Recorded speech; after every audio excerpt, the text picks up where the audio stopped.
Well, hello there. I wanted to focus on love. The only love that any of us actually have is the love that we've cultivated in ourselves, and for ourselves, and naturally given to others. No tricks, no hidden meanings behind songs, no secret handshakes.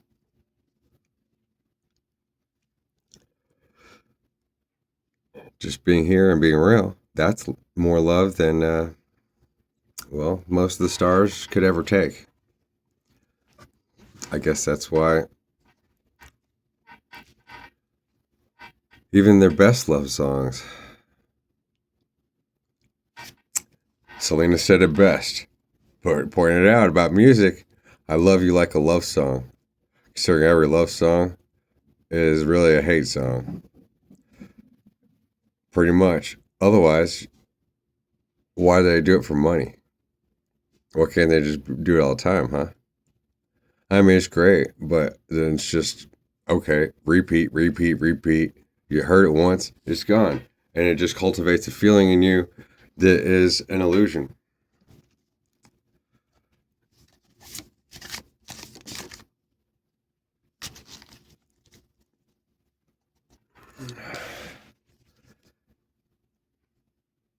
So we start off here in our little story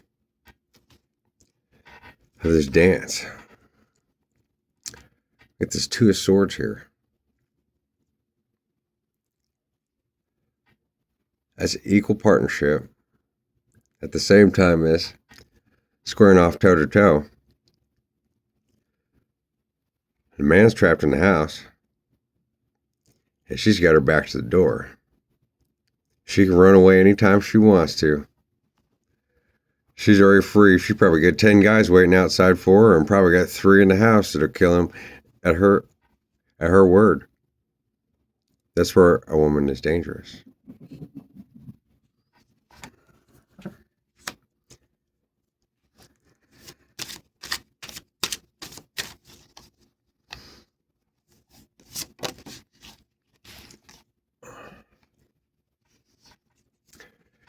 So it looks like in our story going on here, we have this 9 of Wands.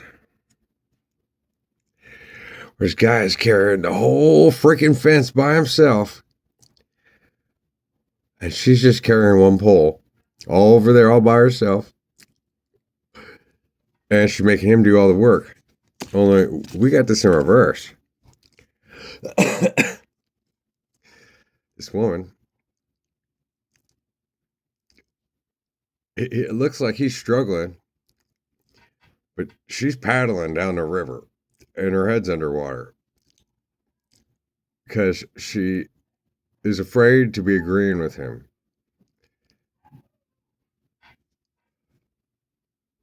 She didn't even suggest, hey, why don't I we carry it together? You grab one end, I'll grab the other. And we find this a lot of times in relationships where the woman doesn't pull her weight. And it's all about her own self-glory. It's about her being the nicest, her being the sweetest, her being the richest, her having the nicest stuff, her being the prettiest. And what does the man get out of it? He has to carry the whole freaking building, and she could be ugly. She just walk down to the bar and pull a guy and go home with him and just go up the ladder. Just sleep up the ladder. Get what she need from him. Get a couple things. Then she can pull a better looking guy and a better looking guy. Or a richer one. Especially if she can find an ugly guy that has a lot of money. Especially if he needs her for everything he has. Because he got a 5-year career.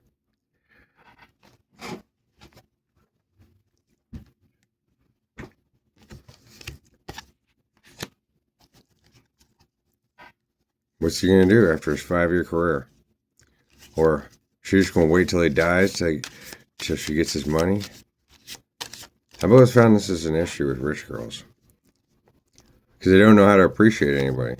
But they can go around and pretend that they appreciate everyone all the time. But they're really just always coming up with another scheme, another plan.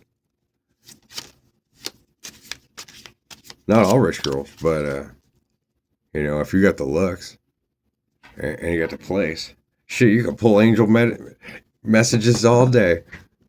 You go, well, the angels are with you. I see that we can be living in whimsy together. Oh, this purple, it really makes my nipples hard. A heart that loves is always young. Oh, wait, I'm not acting. Damn. How hard is that? Playful or fanciful. Dreamlike. Lighthearted, innocent, and capricious. And wouldn't we all rather be with somebody like that? What we got next? We got the legacy. Pleasures are transient. Honor is immortal. Enduring contribution, something of value that persists beyond its creator.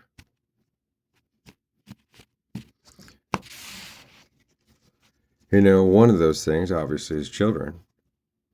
But the bad thing is, well, without the proper meeting arrangement and agreement and set up between the two of them, a woman always has the upper hand, doesn't she?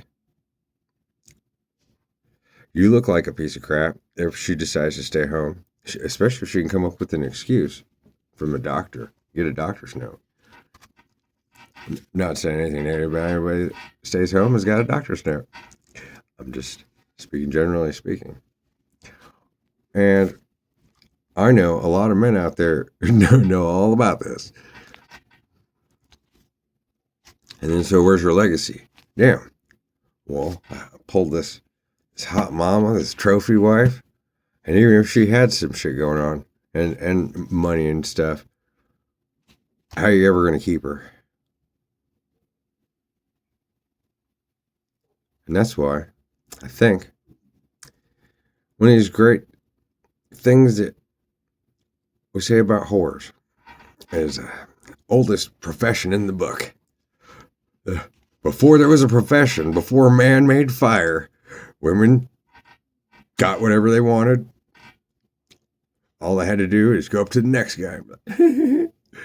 And then, boom, that guy's dead. So how do we cultivate real love and real appreciation without chaining everybody together with marriage contracts? And what does that have to do with money? And why can't we just care about each other? Why does it always have to be a game?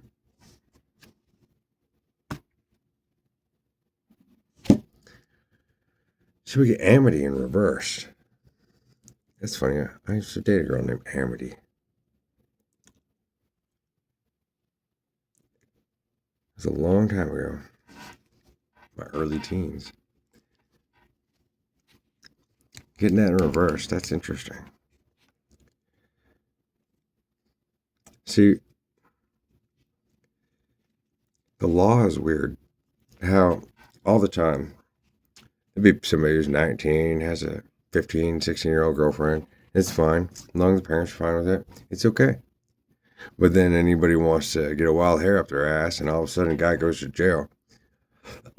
Whether it's the girl, her mother, somebody at the school.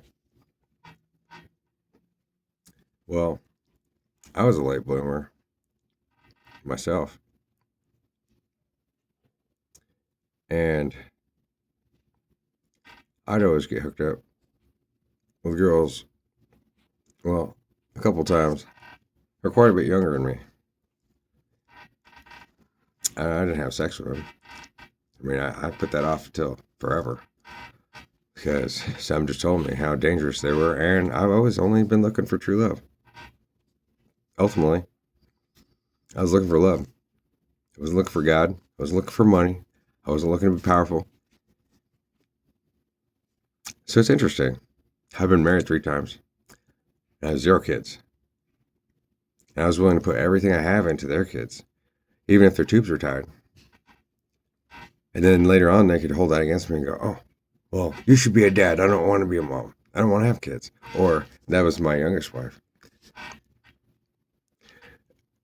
Or, oh, well, you deserve to have your own kids. So now, after I've used you for 2 years and everything, now I feel guilty. And now I'm going to dump you.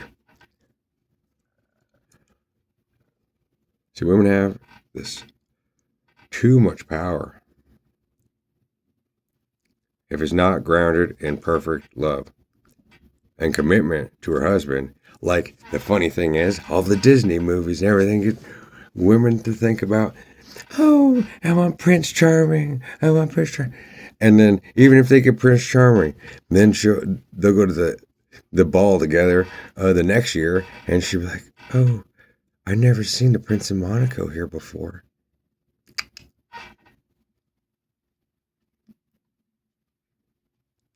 And it's funny how the vagina is an empty hole, and it just sucks everybody right in. Women can be the most dangerous creature on the entire planet, by far. Men can get violent, but women don't even have to do nothing, and they can get everybody to kill each other over nothing. All she has to do is wink at 5 guys in 5 different rooms and then sit and wait for them to start to, for the word to get around. And then pretty soon people will be dying. It's the Amity, so let's see what it has to say. It says, all for one and one for all. Friendliness and warmth. In relationships, desire for camaraderie. And that sounds sweet. But we got it inverted. So, just to remind us that each one has to teach one, and each one is the all.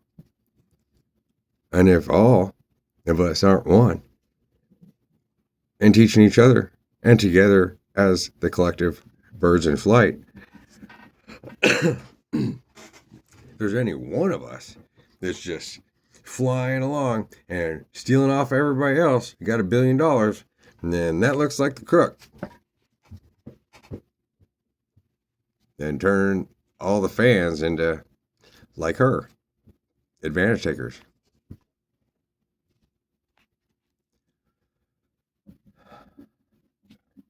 It's just a story. And when you're too nice to a woman, she doesn't like that. She knows she can do anything she wants to, and then she can turn on you.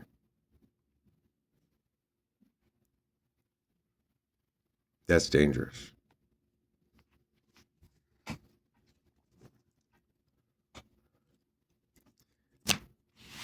We got dexterity. A bad workman blames his tools. Nimble, capability, finesse, skill, or delicacy in manipulating objects.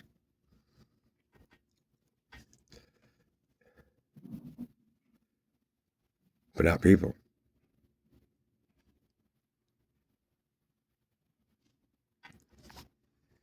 The artists manipulate people. Real artists manipulate the canvas. And then when you buy it, you got the only one. There's a partnership. That's real love. And they got your love. And they can look at it every day, and the love doesn't change. That's more of a marriage than most people have in their own relationships. It doesn't grow. It just starts to wane. It gets boring.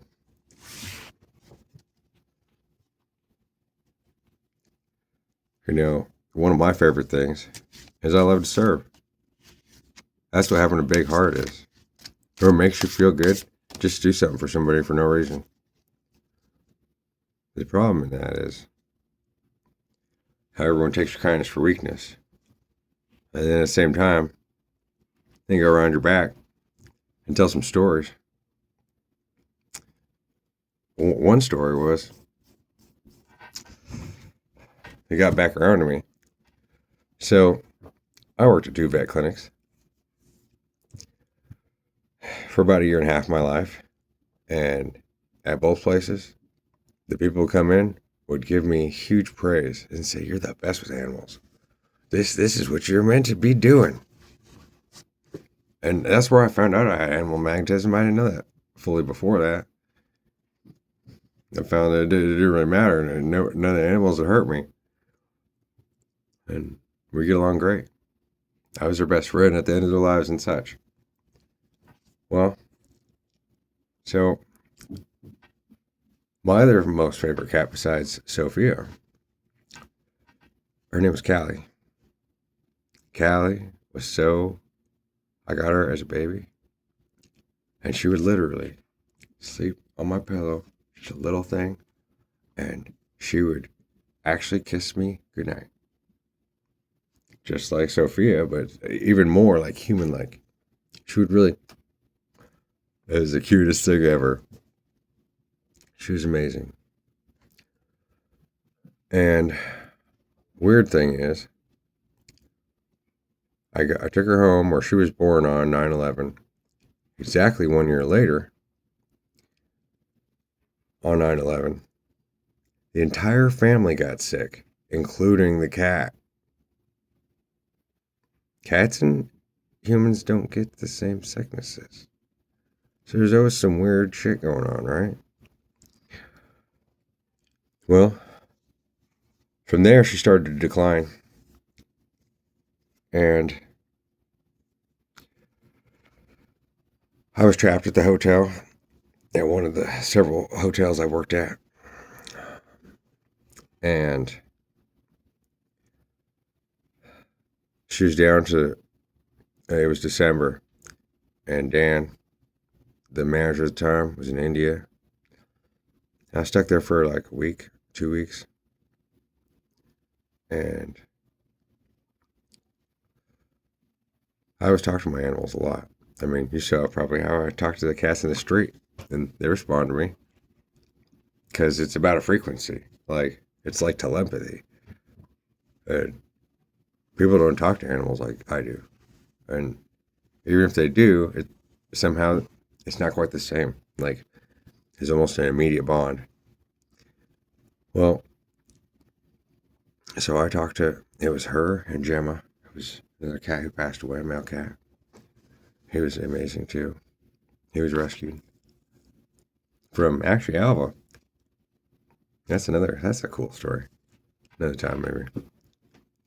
So she got to the point where she couldn't eat. She wouldn't do nothing. She lost all this weight. I remember sitting in between the two beds, and both cats are on one bed.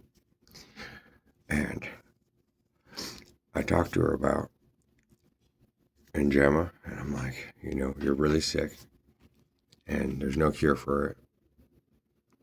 And so there's no way I can make you better. And I asked her, like, if she wanted to be put to sleep. And she told me she did. But I didn't have the money, and I couldn't leave the hotel.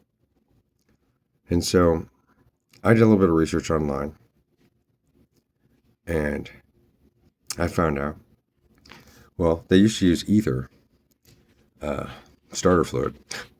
They used to use ether to anesthetize people to do surgery before anesthesia. That's scary. That's fucking scary. And now you use it to spray on your car to get it to start in the winter. Yeah, it's a poisonous chemical, right? Well, some people huff ether because it makes you all feel all whatever, fuzzy and shit because you cut off your oxygen supply for a second. Well, if you inhale it, if you were to leave a rag on your face, especially a bubble, you'd die in 30 minutes or less. Well, so since she was sleeping so hard and such, and would sleep in the bathroom next to the toilet because it was cool, whatever, I guess it made her feel better. I had Kristen go get me a bottle of starter fluid and punctured a hole in the bottom, poured it into a dish, and then I took a large trash bag and put it next to put a towel down for her and a bag underneath, whatever. And then she went in there to go to sleep. And I said my goodbyes. And then I waited till she was asleep, and then I put the bowl right next to her and sealed the bag and tucked it under the towel.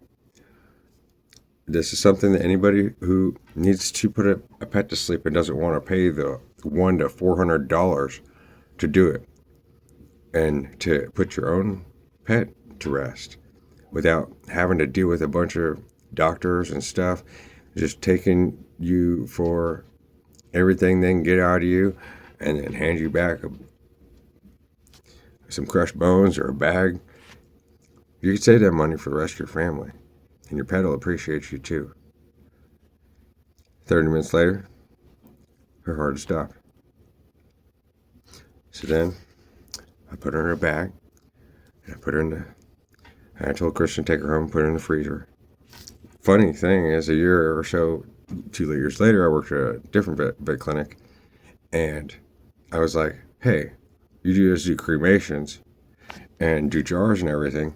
Can I bring my cat Callie? Because I had her in the freezer for that 6 months to a year.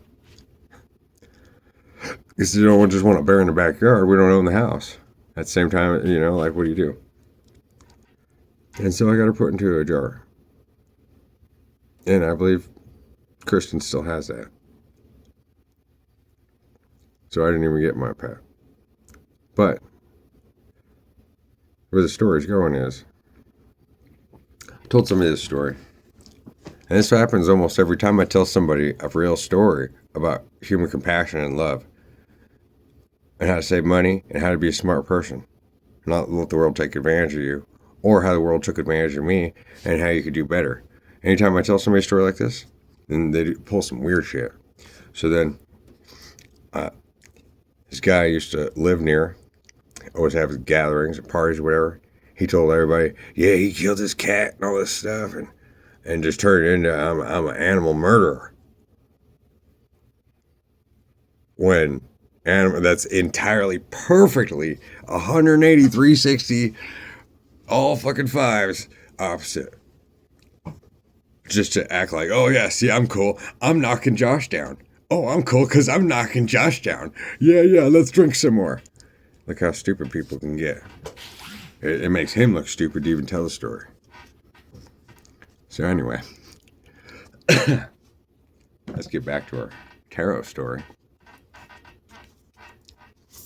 So then, this woman carrying basically nothing other than her boobs and a stick.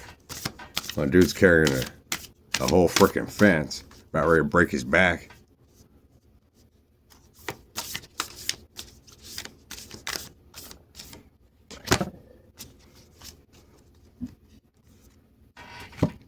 And then we get the story I was just telling, the innocent martyr. We got Joan of Arc here, the warrior of light, would ease anyone's suffering and carry it all. As God told us, Jesus suffering of all other beings. It's a beautiful image.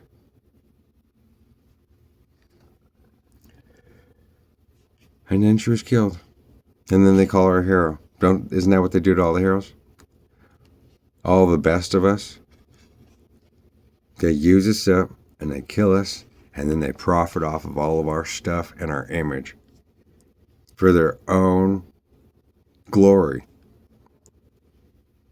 That they don't have any glory. There is no glory besides the ones like this. I have steel-like faith in myself, and angels armor me with conviction.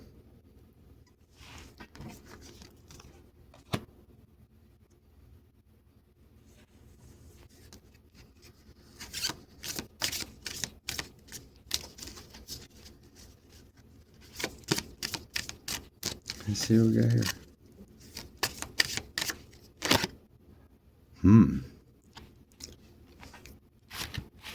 We got hecka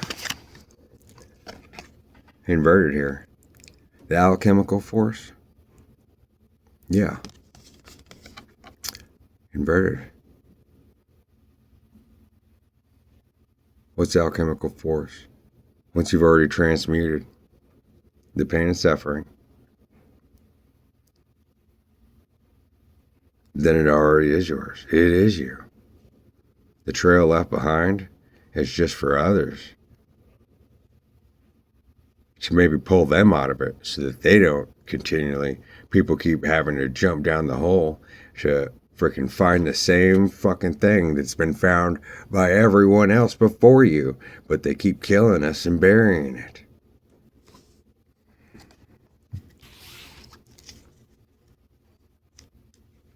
That's real wealth. As ugly as it looks, it's better than any made up freaking love stories. That's a real love story. That's a real sacrifice. That's a real cross.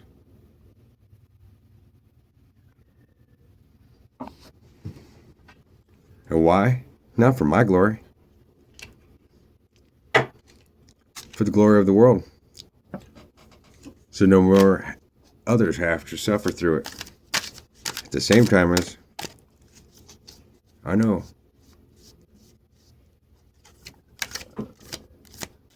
that I deserve a lot.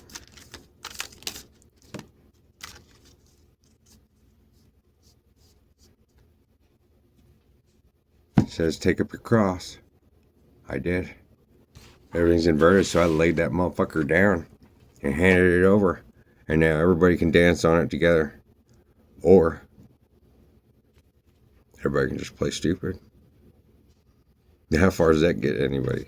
It doesn't get anybody anywhere. It's better to hold on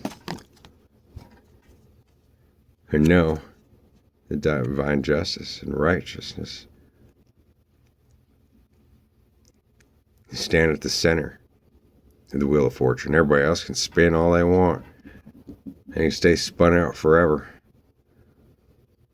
trying to get to the source. The source of what? The source of what we each have? Oh, but where's their proof of anybody they saved? Especially if they didn't ever save themselves. It was all just a story and a lie. So we get this star inverted, huh?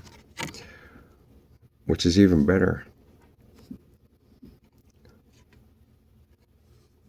Because now we have this flow of being the star and surrounding ourselves with stars, all on the ground as the divine family of human beings.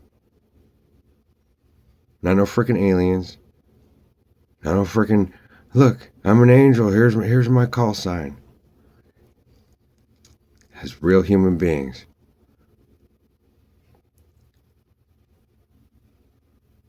Because the cup's already there. The fountain's already been dug and cultivated, and the water's already there, all in the dish. And everyone can come to the same dish to know that they're the star. There's nothing that can be given or taken away from it. It doesn't belong to anyone other than the one who had wrought it, or whatever that word is. That's real wealth. When everybody can come and look and witness and see, and then just move over an inch and build their own, on their own, at their own, as who they are. Somehow it's the same stuff, but taking it and copying it and trying to be like is not. That's how there's so many beautiful tarot readers in spirit. And we can use the same deck of cards and tell a different story every day. About ourselves, about the world, about somebody else. whatever. It's about sharing knowledge. The words that come out of my mouth are not the words that come out of anybody else's mouth. If they're stolen from my mouth, my face, if somebody uses it, then God knows. They don't deserve what they have because they have nothing other than me. And they're not doing the work. And nothing they have belongs to them after that moment because they're not willing to work for anything. They didn't suffer for it. They didn't create it. They didn't type it. They didn't make it. They just want an easy way out, which shows they're a coward. They're pathetic. They don't care about anyone. They don't even care about money. They don't care about their own life. And they sure as hell don't deserve any respect.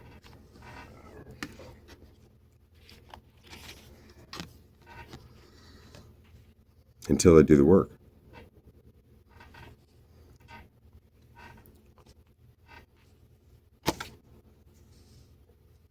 And so, we leave this story with this came out as what the stars look like. Surrounded, all trapped on the master. Who's looking up at him.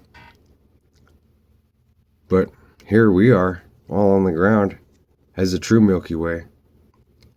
As the true beings of light. And here's all the famous people. All stuck in the ground. Yep. They're forever. Yep.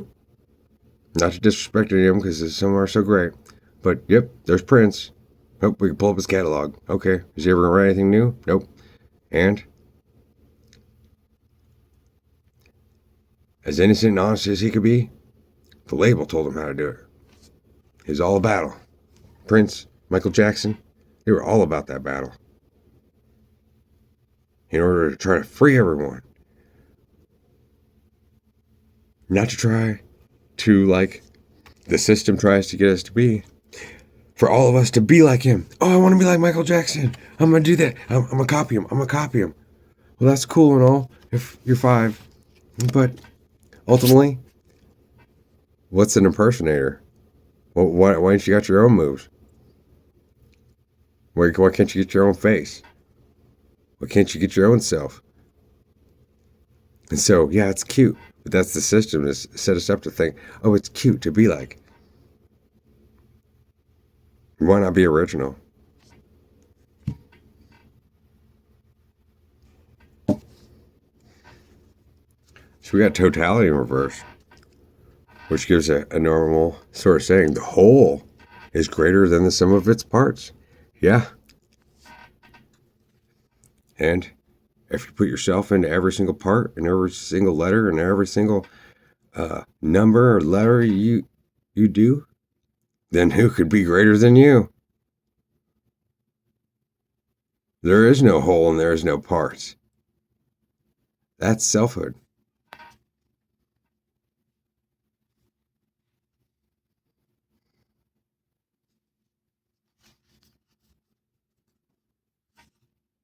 I'll leave it at that.